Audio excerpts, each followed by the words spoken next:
So next one, okay, lepas kita, dia topik personal taxation ni dia tak habis macam tu because macam saya kata tadi lah, we have this business income topic.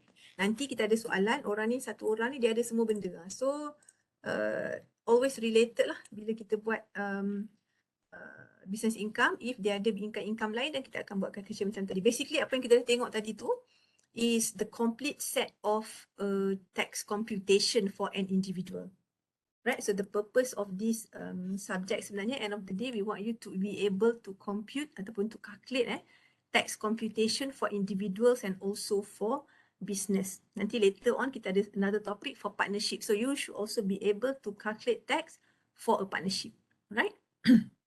So this one is business income. Business income.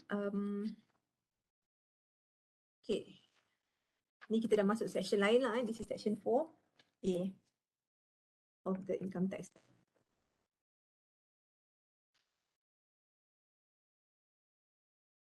Right. So business income is taxed under section 4A, employment income 4B ni tak ada apa lah. So what constitute business income?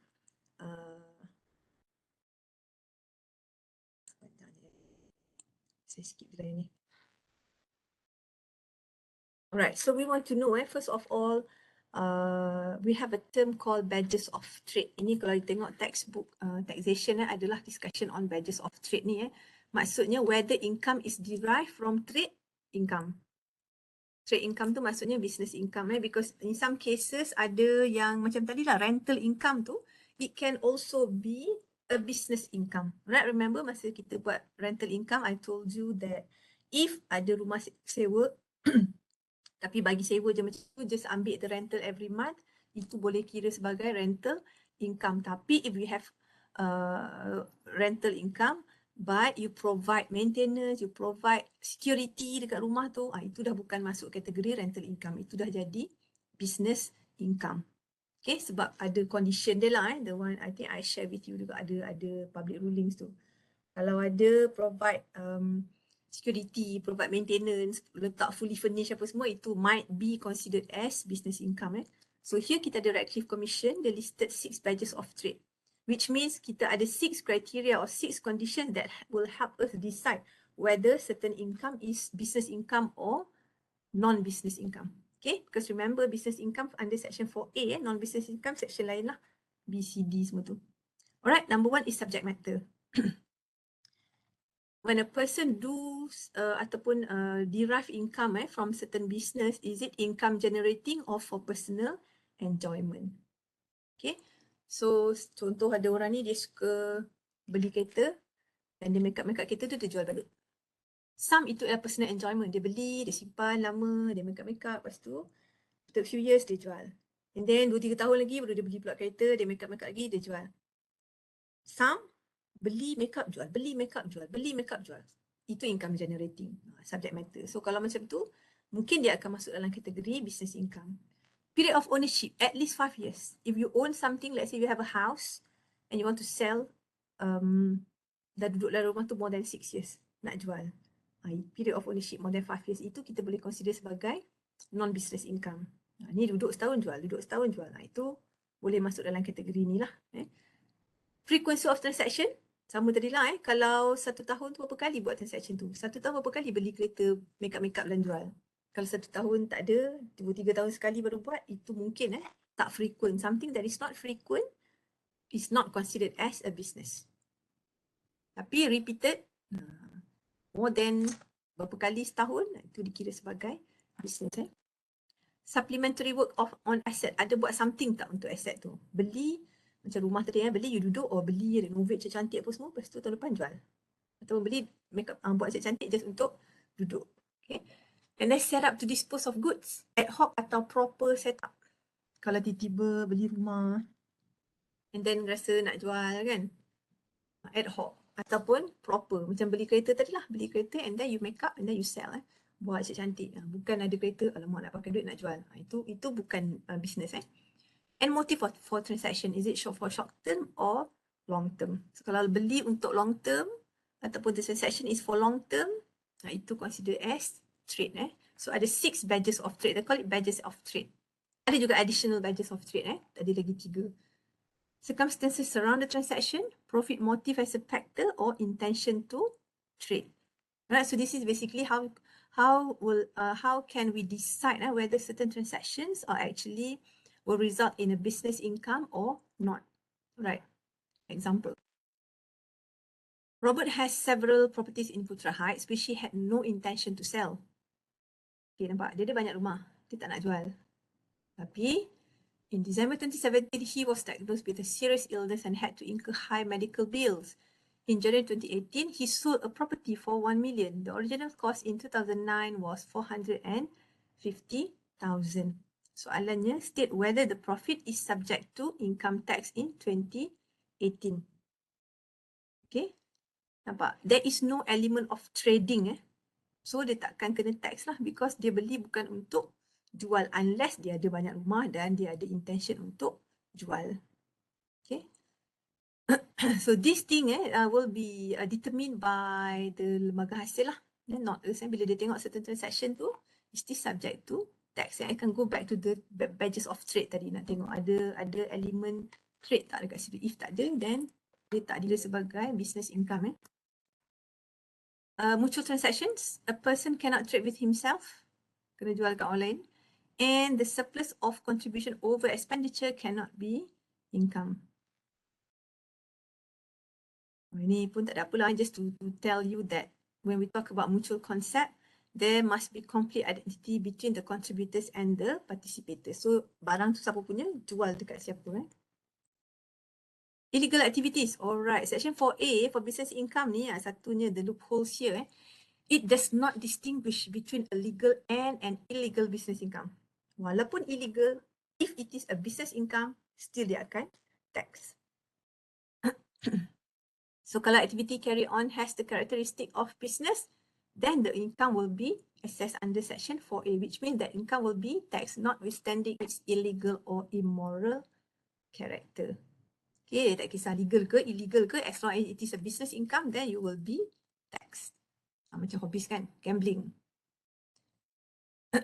Will be taxable if it can be shown that was done is a business. Macam tadi lah, beli kereta, make-up jual. Walaupun hobi, tapi kalau buat selalu, frequency of transaction, memang profit motive, itu akan jadi taxable. Always go back to the badges of trade tadi. Alright, what about trading in shares? Trading in shares banyak buat untung kan? Is it trade or adventure in the nature of trade? Trade. Okay, so DJIR will take into account the following factors. Nature of occupation of individual. Is he a speculator? Background of taxpayer, and there is a possibility of insider trading. Adakah dia dealer? Adakah operation dia organised? Ataupun dia ada expert acquaintance with computer technology. So ini will also help determine whether income yang dapat from share trading tu is a business income ataupun non-business income. Remember kalau kita berkata investment in shares kan, dalam section 4C kita sana exempted Tapi kalau banyak sangat, adakah dia speculator, adakah nature of occupation dia, kerja dia apa. So itu will decide lah whether that certain investment in shares ataupun trading in shares, is it business income or not.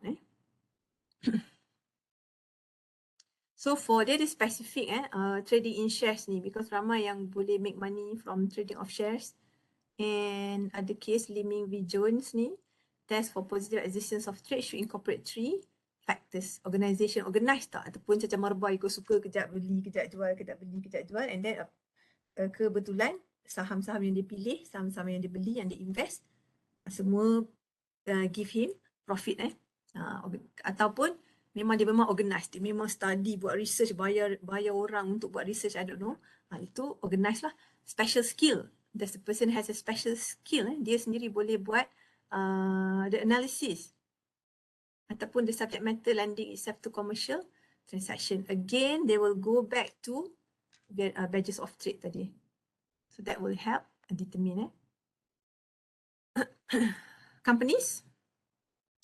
Tadi individual, trading in shares for companies. So company, everybody knows, they are formed with a view of making profits. So their share transaction, memang biasanya kita akan kata itu ialah trade lah. Kalau tengok dekat sini make it difficult to prove that their share transaction are merely investments. So sekarang kita nak nampak is it investment ataupun trading trading yang buatkan profit, but for companies normally dia treat as trading lah. Apa?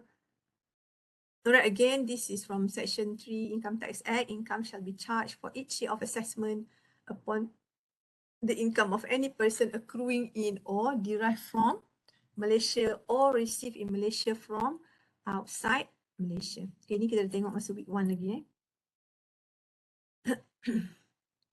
Derivation of business income in certain cases, ada juga special condition. Gross income from business is not attributable to operations of the business carried on outside Malaysia shall be deemed derived from Malaysia. Okay. Here business business nak tengok the companies tu. Tadi kita tengok if a person so here if a business ni whether the business income deemed to be derived from Malaysia or not. Dia nak nampak senang if the company is Malaysian owned company, ada office di Malaysia, jual beli semua berlaku di Malaysia. Itu straightforward. The income dia dapat will be taxed in Malaysia. What if the head office dekat Singapore, the customer dekat Singapore, company tu daftar di Malaysia, is the income yang dia dapat tu dia bawa balik Malaysia, that's the income is taxable under Malaysian tax law. Itu kita kena tengok yang ni. So ada following activities that this activity will determine whether the business income is deemed to be derived from Malaysia. Number 1, contract concluded in Malaysia. Company China ni ada head office dekat sini ataupun dia sign contract dekat sini, dekat Malaysia, itu dah dikira sebagai derived from Malaysia. Nampak macam simple but this is how the business income works. Stock maintained in Malaysia from which orders are fulfilled. Okay, kat Malaysia ni ada warehouse je, barang semua simpan Malaysia, business transaction semua buat dekat China. Stock dia dekat Malaysia pun dikira sebagai income yang dia dapat dekat China tu, dikira sebagai derived from Malaysia because the stock maintained in Malaysia. Ownership and risk passes in Malaysia. The customer, dia pass the barang dekat customer di Malaysia. Of course lah, the business income tu derived from Malaysia and will be taxed under Malaysian tax law. Sale proceed received in Malaysia. Okay, dapat duit di Malaysia. Company-company China jual kat Shopee tu kan.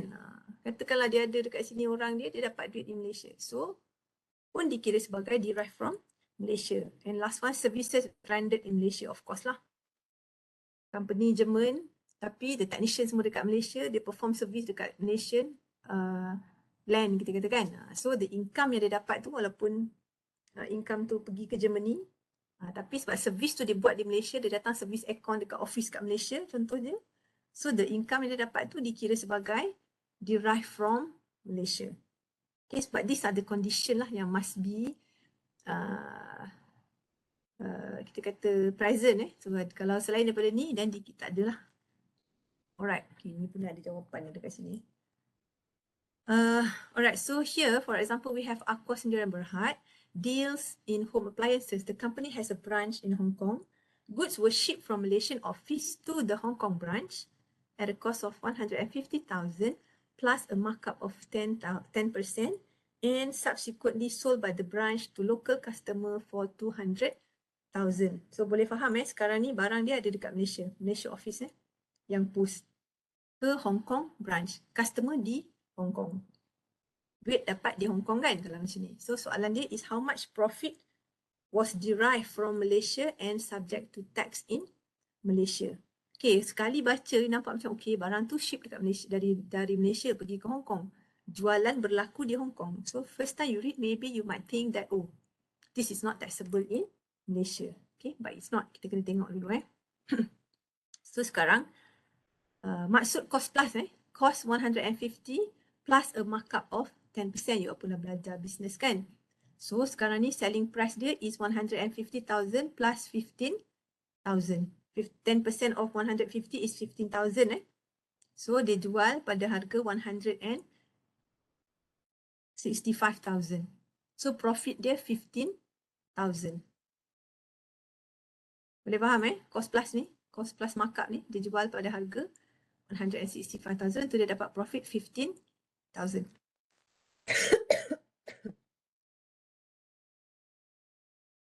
So the profit ni is subject to tax in Malaysia.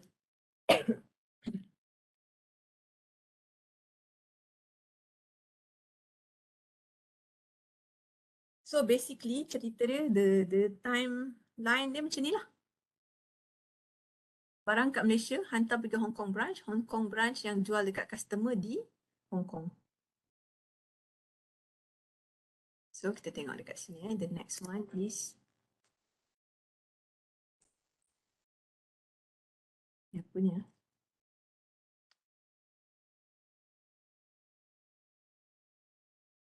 Okay, that's a different Sekarang ni laluan dia pergi branch hantar ke customer kan, jual ke customer dekat Hong Kong ataupun daripada Malaysia ni terus hantar kepada customer di Hong Kong. Ada dua instance lah dekat sini So yang ni I think I letak example Malaysia and Singapore pun ni. Kalau dijual kepada branch, the profit tu 30,000 tu akan dikira sebagai derived from Malaysia. Tapi kalau dijual straight kepada customer, profit tu bukan dikira derived from Malaysia. Macam yang ni lah. Kalau dijual terus dekat customer, tak ada guna branch, profit yang dia dapat tu will not subject to tax in Malaysia, will be taxed in Hong Kong. Boleh faham tak? Boleh kot kan? Boleh Sekarang ni dia lalu branch. Dia lalu branch je, profit tu dikira sebagai derived from Malaysia. Kalau macam ni, second condition ni, this is the first one Second one, from Malaysia terus pergi customer di Hong Kong. Yang ni dikira profit ataupun income derived in Hong Kong, not in Malaysia. Okay?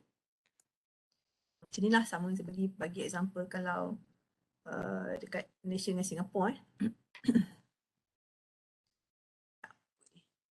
Okay, tak apalah yang tu.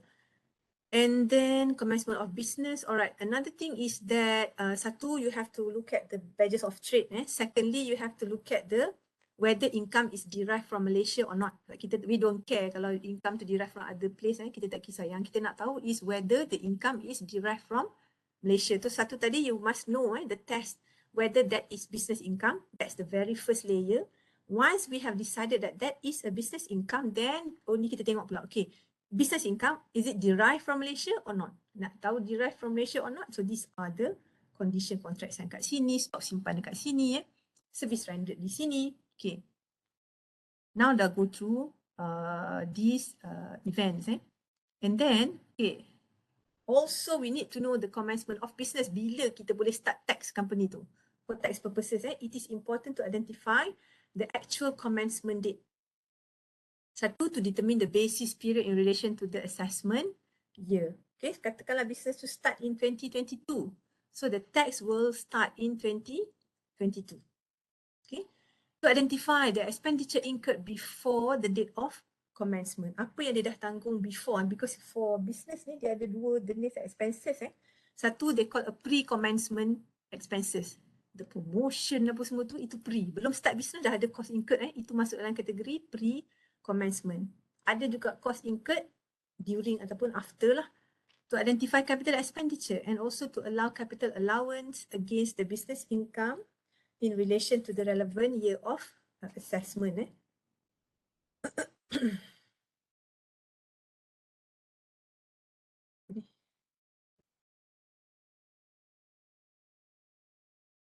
So when it embarks on activities directly related to the generation of income from the business, itu dikira business to start Or when everything is in place for the activity to commence. Kadang-kadang contohnya nak buat supermarket tu dah siap lama tapi tak ada barang lagi.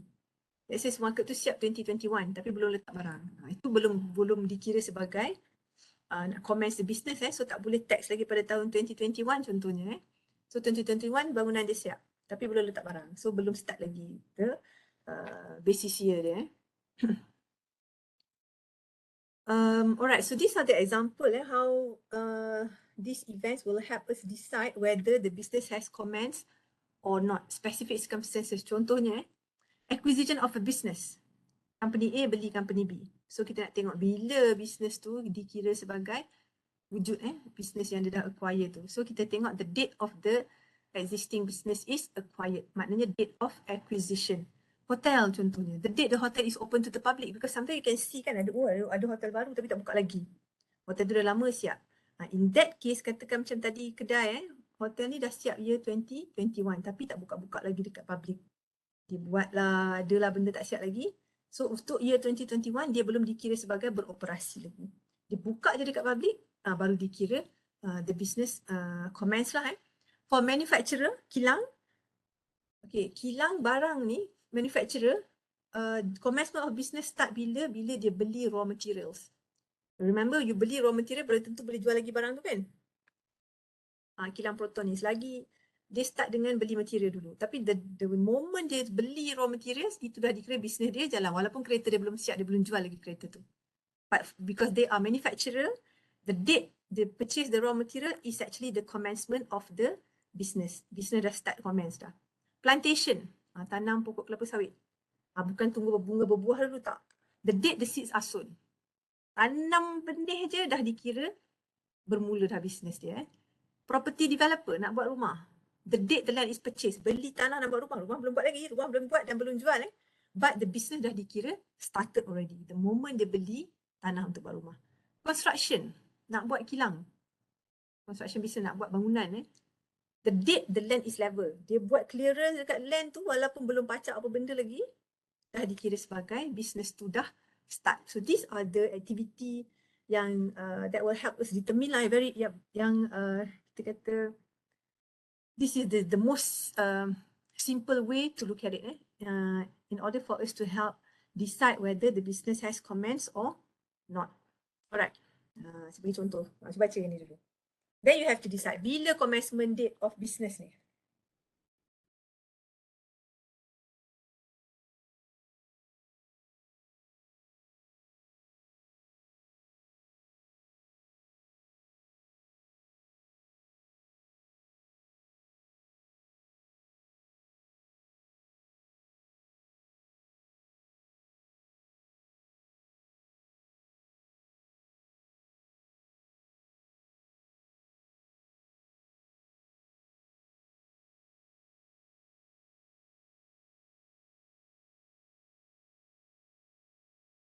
Alright, anyone? What do you think? Date of commencement. Give me one date. Ada banyak date kat situ. Ada 1, 2, 3, 4, 5, 6 dates. Satu date dia commencement of business dia.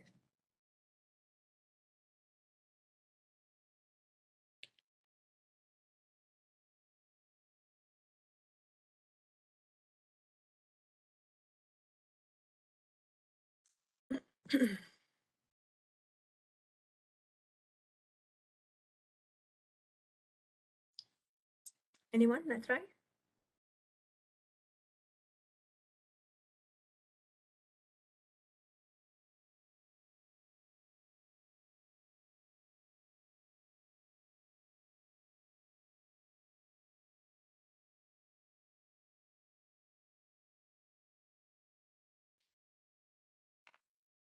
Okay, ada kata 1 Disember 2017.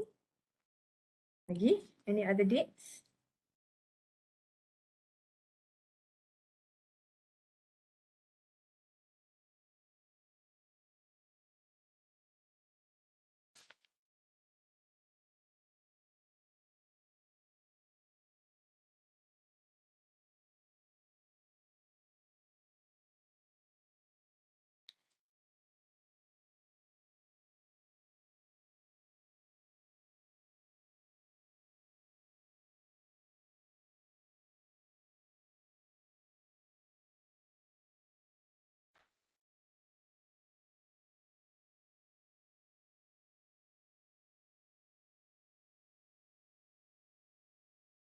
Alright, so this is a manufacturing company.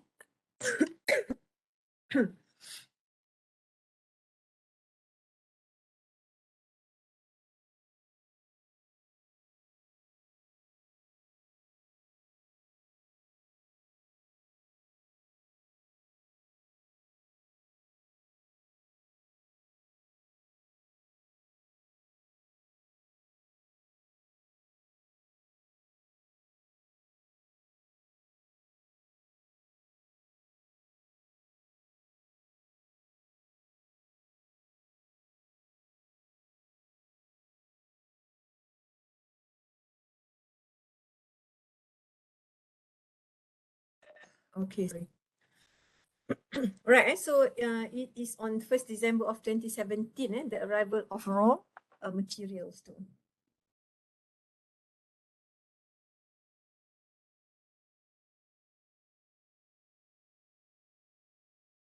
Next one.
Alright, so this one bila?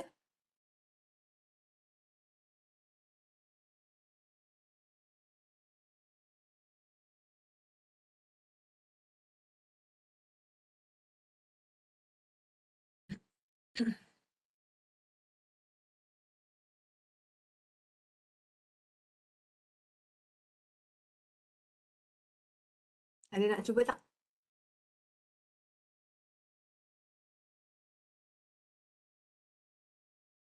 What do you think? Okay, Ainon cakap 1st April 2019. February 2019. February 2019. Okay, this is different from kilang tadi. This is supermarket. So supermarket dia bukan manufacturer, dia retailer. Tahu kan the difference between manufacturer, retailer kan? So supermarket lah retailer. Retailer ni kita akan tengok the date of commencement of the business dia bila. So siapa jawab 1st April is correct bila dia buka dekat public. Dia retail dia buka kedai je baru dikira sebagai business tu commence lah. Not 5th April kalau tengok dia kata first sale was made on 5th April. Tapi tak, this is a retail business. So date of commencement is 1st April 2019, not February. So February dia baru sign, baru beli, baru order barang. Dia bukan manufacturer Kalau manufacturer order barang tu dah dikira buka dah. Dah dikira start dah the business But for retailer tak. Supermarket is a retailer. Okay, boleh? 1st April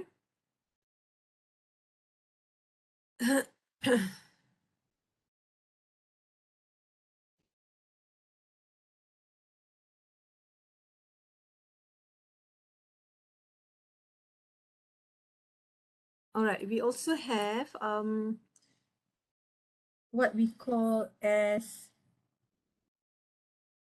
new business or continuation of an existing business. So we need to know because nanti later bila kita kira business expenses, because here I have separated for business taxation ni there are two parts. Satu business income, satu lagi business expenses. So these notes only deal with business income. Kita tengok income dulu, nanti ada satu topik lagi kita tengok expenses, then only kita kira business taxation. So ada 3 sub topik lah dalam ni. So for this one, it is mentioned about capital allowance. So capital allowance is the business expenses. So nanti kita tengoklah what are the different types of business expenses.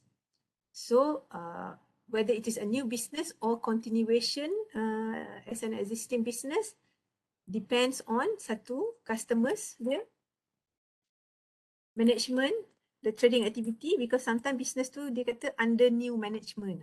Contohnya kan, kedai sama, nama sama tapi under new management. And the accounting methods, is it separate accounts maintained or combination account yang sama maintain.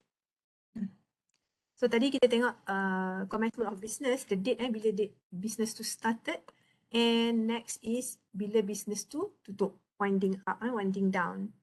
dah tak ada aktiviti relating to the generation of profit. Pun penting juga you cannot just simply say that okay, business ni dah tutup, tak ada bayar tax. No, for tax purposes, very important to determine the date of cessation dia.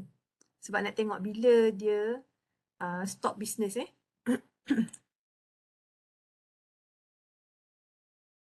advance receipt ini kita dah buat dalam rental so konsep dia sama juga. Advance receipt ni memang subject to tax in that year, tahun yang dia terima So this is for example company yang ambil advance lah.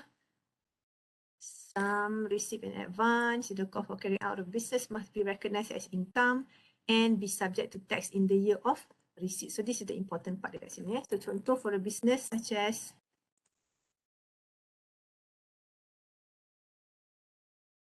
okay, advance receipt of income, mobile phone, prepaid credit, stored value cards, touch and go, dah ada duit kat dalam tu.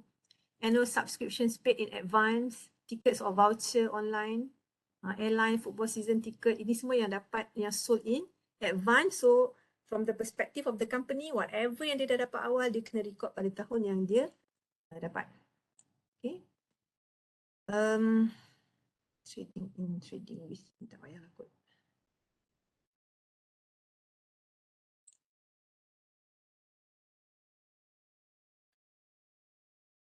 Okay, income from e-commerce, ada guideline sendiri. E-commerce macam income yang dekat online platform tu.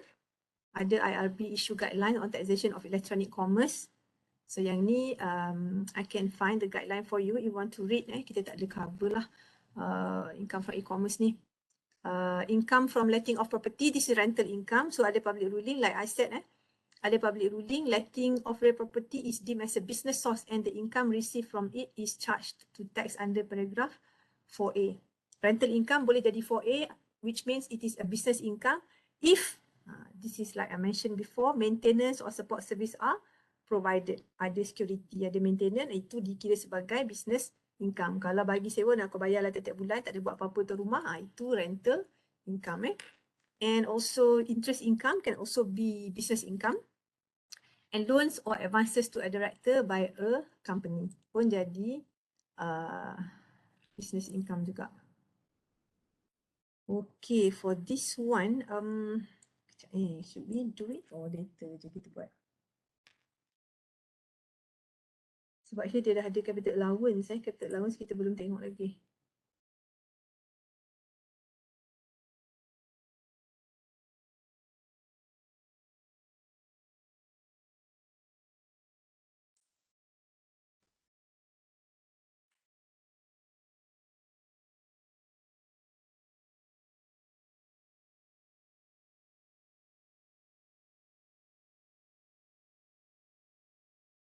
Let me check first, apa lagi yang boleh letak dalam ni.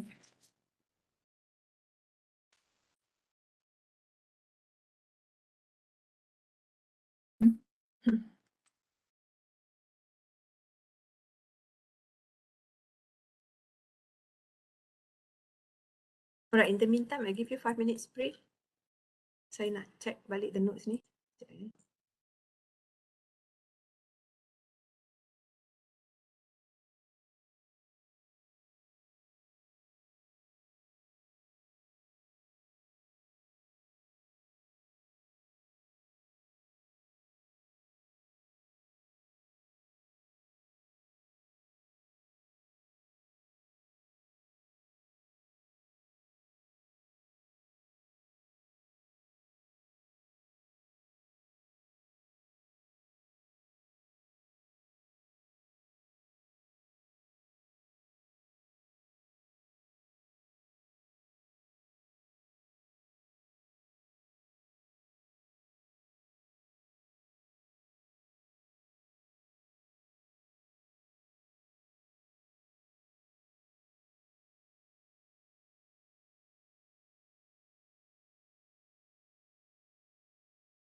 Right, I will continue with business deductions.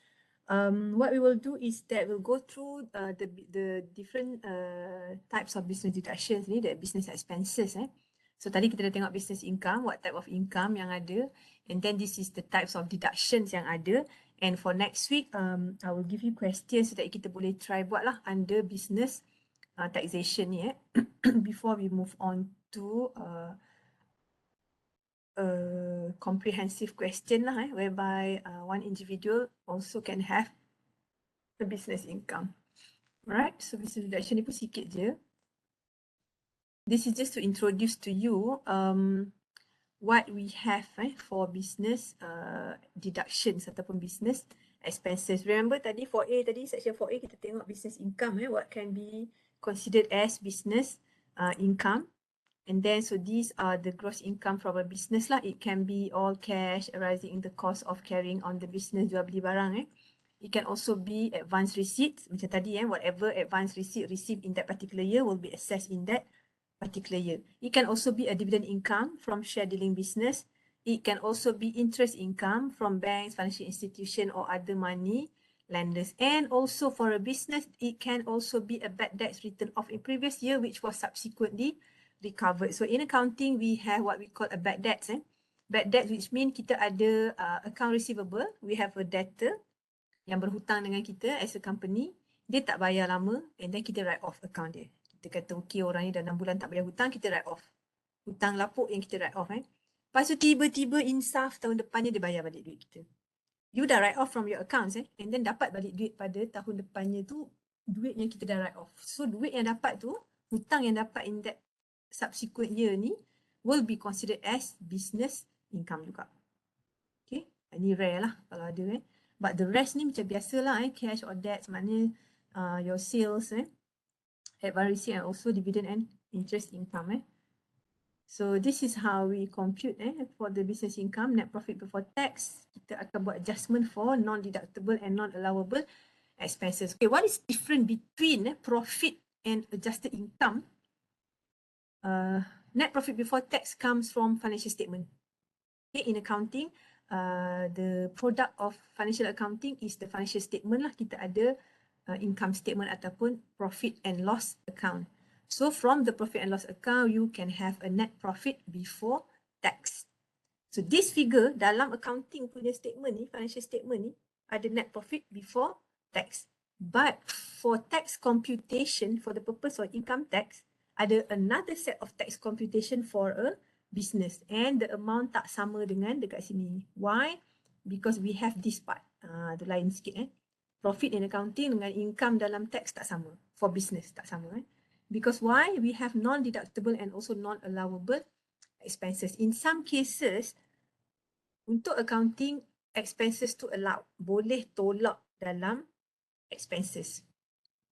Untuk taxation purposes tak boleh. Paling senang kita ambil penalty untuk rental tadi. Remember kita buat calculation rental income, penalty kita tak masuk kan?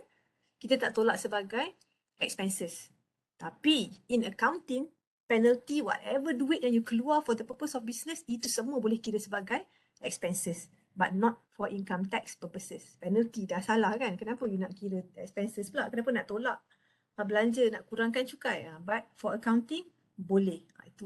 Itu kita kata fundamentally lah tak sama So in income tax we have these non-allowable and non-deductible expenses.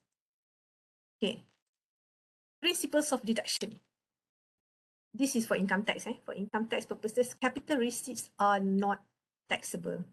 Capital expenditures are not deductible. Okay, first of all you have to distinguish this term Satu, not taxable. Not taxable maksudnya tak kena cukai.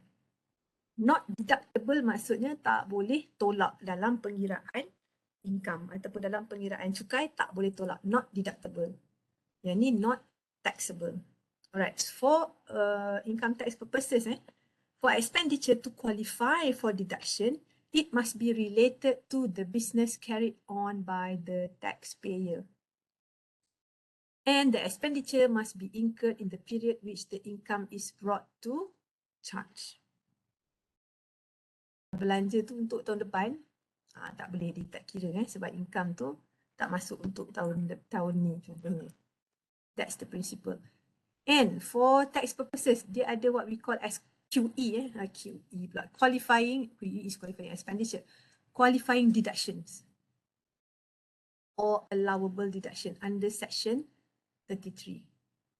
Ada senarai lah, nanti kita tengok. And then ada disallowable expenditure pula under section 39. But remember, semua ni expenses ni, kalau in accounting, all are actually can be included. But for taxation, dia lain sikit. Ada yang tak boleh include. And that is why later on when you work, if let's say you end up in an audit firm ataupun accounting firm, you will see ada satu set untuk accounting financial statement, ada satu tax computation for the purpose of income tax. Daripada profit and loss, kena buat adjustment. And also ada specific provisions to allow a deduction under specific situation. Okay, first of all, we have to decide lah whether certain expenditure tu revenue ataupun capital expenditure. Okay, biasanya capital expenditure ni bayar lump sum lah, lump sum payment. Macam kita kira rental lah. Kalau kira rental, dia buat renovation, tak boleh kira kan sebab dia renovation kan. Tapi dia repair, maintenance, kita kira. Okay, itu contoh untuk rental for the purpose of income tax. So here kita kena buat test juga. Accounting treatment dia macam mana, ada 5 test kena buat.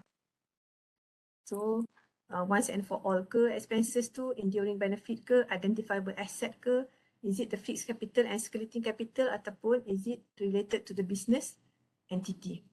Okay, deduction provision under section 33. 33 tadi yang ni lah, yang boleh ditolak. Belanja-belanja yang boleh ditolak. Qualifying deductions mesti fulfill this condition. Wholly and exclusively incurred in the production of gross income. Maknanya in order for you to get that income, you have to incur these expenses. Okay. Ada deductions prohibited, section 39. 33 tadi the list senarai yang boleh tolak, 39 the list benda yang tak boleh tolak. Tak boleh tolak maksudnya 39 1A until Q are not deductible at arriving the adjusted income from a source. Not deductible maksudnya kalau dah tertolak you have to add back. Tu kita kena buat adjustment. Ada pening sikit lah, ada yang you kena tolak, ada yang kena tambah balik. Ada yang tak payah buat apa-apa. So expenses that are specifically disallowed apply to both business and non-business source. Okay, sama juga lah kalau rental income kan. Domestic and private expenses tak boleh masuk lah. Expenditure not wholly incurred in the production. Contribution to a non-approved scheme. Donation dekat non-approved scheme tak boleh tolak. Entertainment ni ada specific clause dia dekat situ. Expenses deductible. Interest expense, rent, repairs and renewals and other deductions. Okay, ini contoh deductions for under section 34 and 35 yang boleh tolak. Ini semualah. Which means in your calculation, these are the expenses yang boleh tolak in order for you to arrive at the adjusted income. Okay. Ada juga, dia ada dua ada section 33 deduction yang boleh tolak. Ada section 39 deduction yang tak boleh tolak. Ada lagi satu not specifically mentioned dalam income tax act. Tapi expenses tu company memang akan incur. Satu accounting fees, advance and loan, bonus, acquisition, travelling cost. Ini tak masuk dalam senarai. Clothing tu banyak lah.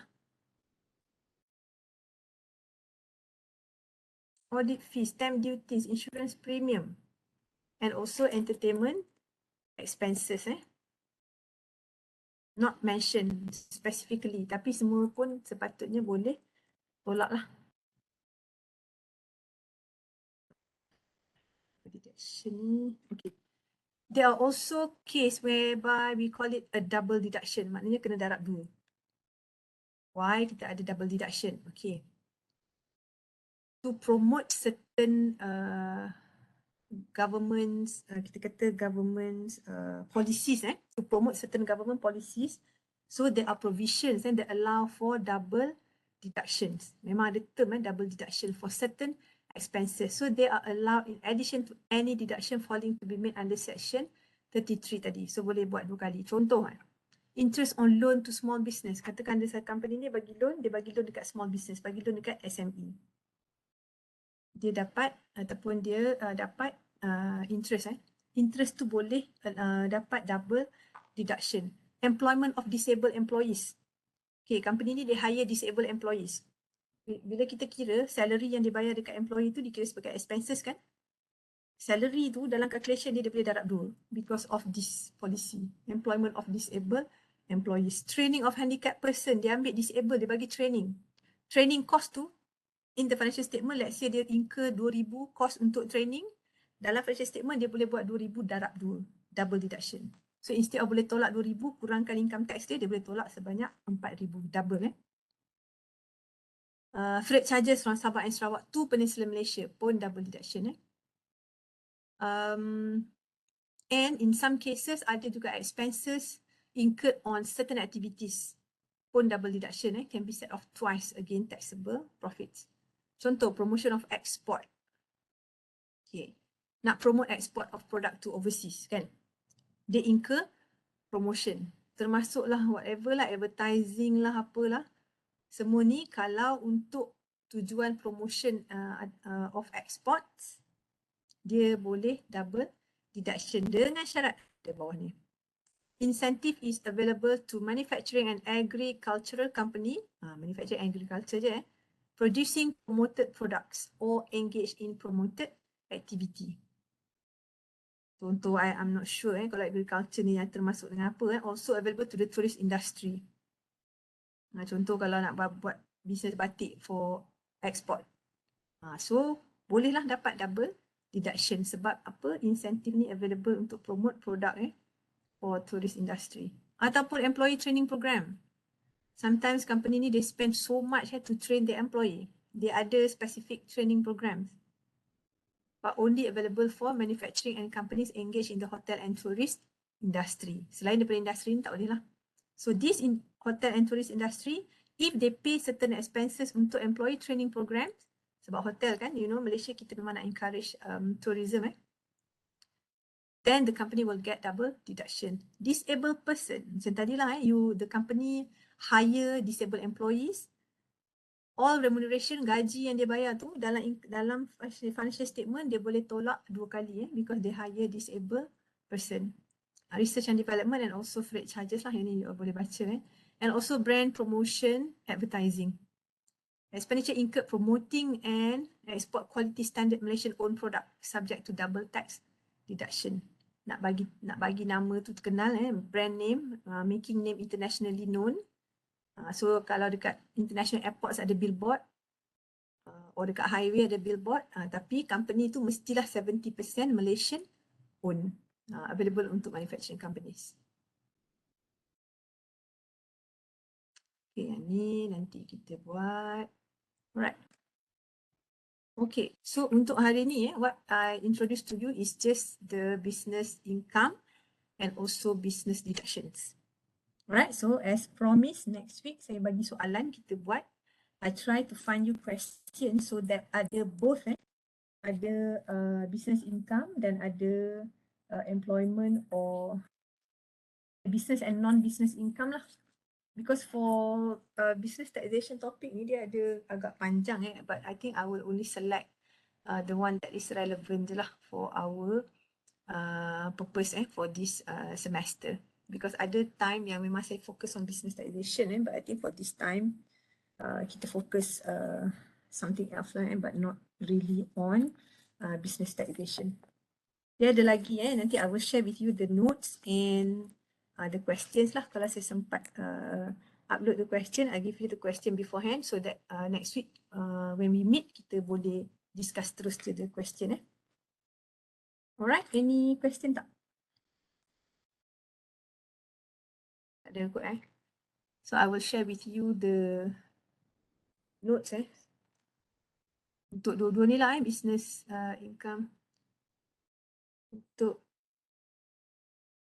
assignment.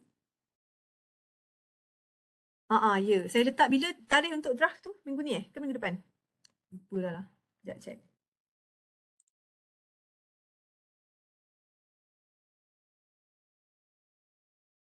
Let me see Alright,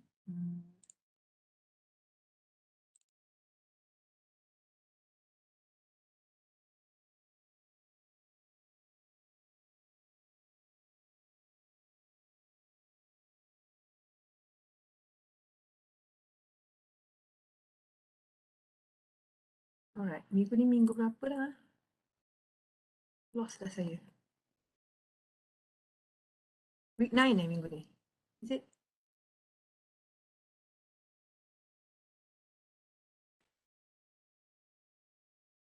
Week 9 hari ni hari So saya letak dekat sini the draft I need by week 9 So week 9 paling nanti saya letak tapak dekat my guru paling lewat Sunday lah. Boleh Send me the draft dulu.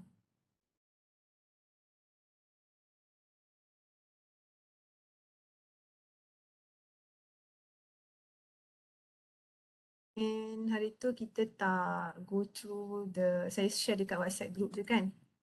Alright so since dah tanya kejap I share with you the question dulu kat sini. Right. So this is what we have for your assignment for our 4th CLO So saya letak dekat sini 8 to 10 minutes informative speech. It can also be up to you nak conduct macam mana the speech, sama ada nak buat secara forum ataupun nak buat video yang seorang-seorang bercakap yang just a speech, it is up to you. Okay, so how you want to present, tapi saya nak dia dalam bentuk video lah, and everybody must be featured in the video and I also need a full report, okay, that inform the audience about a particular issue yang you dah chosen issues and I need a references as well, because whatever topic that you write tak nak that coming from you only you must provide references. And for a draft I need outline. Let's say pilih tajuk nombor 1 ni implications. Okay, so you can outline lah what are the implications 1, 2, 3 and then introduction nak cakap apa, dalam content implication let's say ada 3 implication, so what are the points and then conclusion macam mana nak conclude. Alright, so the proof ni you can send the proof in the draft ataupun nanti send masa hantar penuh nanti, but if you have, because by now I'm sure all of you have already discussed your assignments and you have the proof, so just screenshot the video or photos that you're working together. Let's say you buat Google Meet and just screenshot that Google Meet yang ada semua orang tu and send together with the draft. I need that because not everybody is here untuk buat assignment ni, so I need the proof lah that you discuss this work in group. And ni later the video must be published on YouTube ni later. And then this is the outline of the report lah. So if you want to give me the draft based on this outline pun boleh. Okay, draft up to you nak type dalam Word ke, nak buat dalam PowerPoint ke apa ke, it's okay. I just need the draft. Saya akan go through dulu the draft and if I need more information, I will contact each group lah nanti. Before you can submit. Untuk outline draft tu, dia full text kan? Script semua tu kan? Tak. Maksudnya? Tak perlu full text. Tak perlu full text. Oh, faham. Maksudnya just bagi point-point yang... Bagi draft je. Ya, point saja. Atau or if let's say you plan, katakanlah plan nak buat video outdoor. Okay? And then you dapat tajuk, katakanlah you want to talk about fitness, tak adalah senarai ni kan, you want to talk about fitness. And then dalam video tu nanti you nak feature lah outdoor workout macam mana, indoor workout macam mana. Then you can draft lah kat dalam tu, just mungkin nak bagi tahu okay ada session outdoor, ada session indoor contohnya and letak point je, tak payah letak the full text ataupun the full speech tu, tak payah lagi. I don't need that. Yang tu you need more time untuk write. Saya tak perlukan full text lah. Boleh just the draft je, outline je, bullet points pun tak apa. Paling penting I need the proof that you discuss in group. Yang paling penting. Okay? Alright. So kalau tak ada apa-apa, I will see you next week. Thank you. Terima kasih, Doktor. Alright. Terima kasih, Doktor. Okay. Thank you, Doktor. Thank you, Doktor. Alright. Thank you, Doktor. Thank you, Doktor. Terima kasih, Doktor. Okay.